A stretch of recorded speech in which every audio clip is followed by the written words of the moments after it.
Hi everyone, welcome back to another Connecting Creativity. I'm Alex, and this week we will be making Sculpey clay bowls.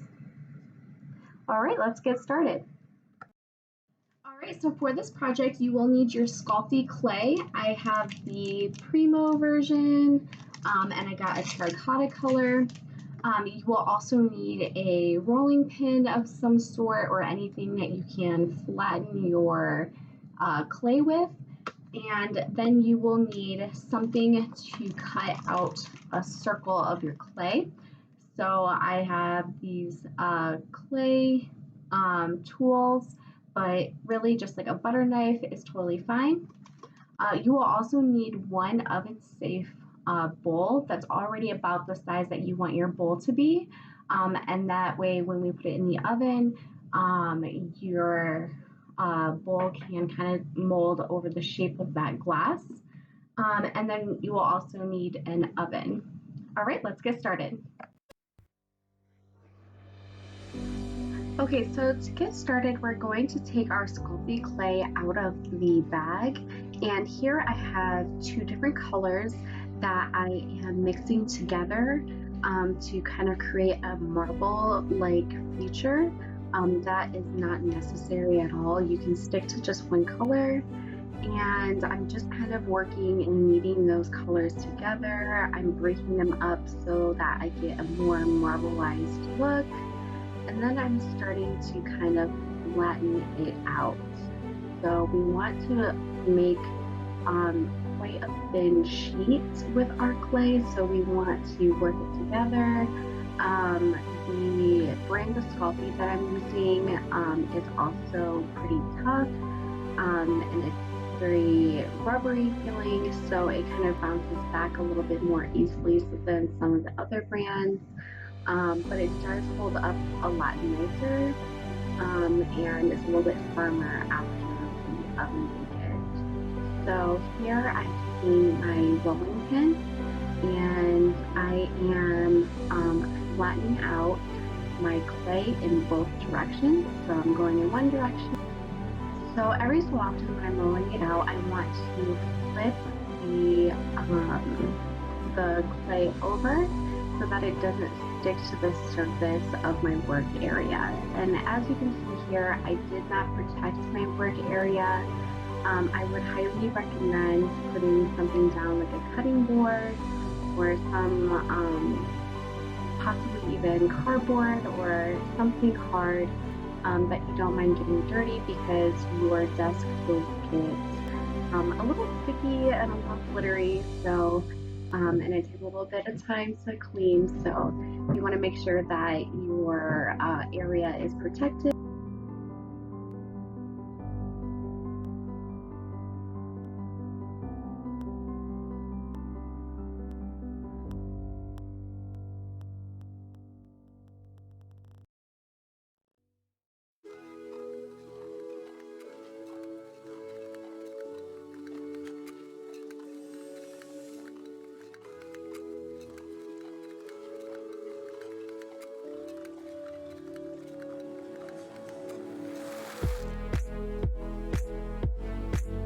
So we're just going to continue rolling our clay out until it's the right thickness. So I hold it up to the camera and I show you, okay, this is like a good thickness right here.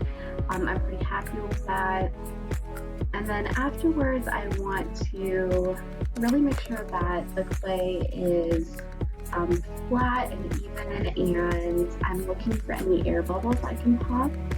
So there's a couple here and there that I'm just going to go ahead and pop those, and then re-roll my clay so that it is flat and there's no air bubbles.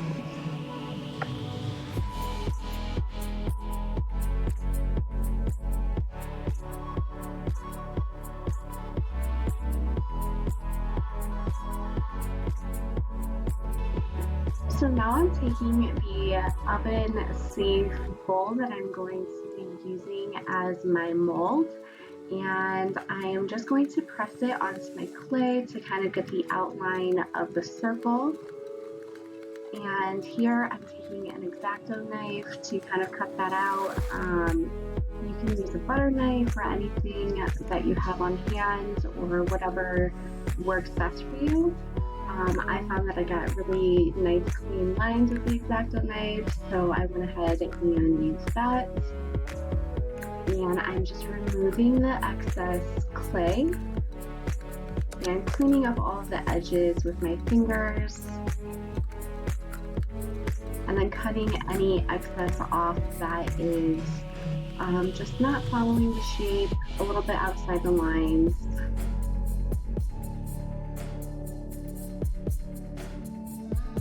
And then I'm going to peel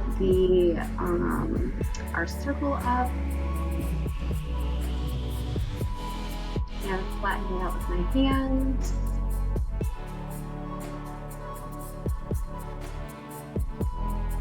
And then I took my roller and I rolled the other side to make sure that it was also flat. And I rolled the sides of my circle so that they were flat. And then I placed my circle inside my oven-proof bowl. So you can either place your circle of clay on the bottom and use the bottom as your mold, or you can place it inside. But if you're going to place it inside, you want to make sure that it's not wavy or rippled, and that it's flat against the edges all the way around. And I'm just kind of pushing my fingers down at the bottom to kind of form that cup look. And there you have it. It looks good. So then I just set my oven to 275 degrees and I let it preheat, and then I started my timer for 20 minutes. And after it's done preheating, I went ahead and put my bowl in the oven and let the timer. So at this point, it is completely finished. So I went ahead and took my bowl out of the oven. It was perfect. And then I just kind of set it aside and let it cool off. All right, so after letting it cool down for about 15 minutes, I went ahead and popped it out of the bowl I was using for keeping its shape.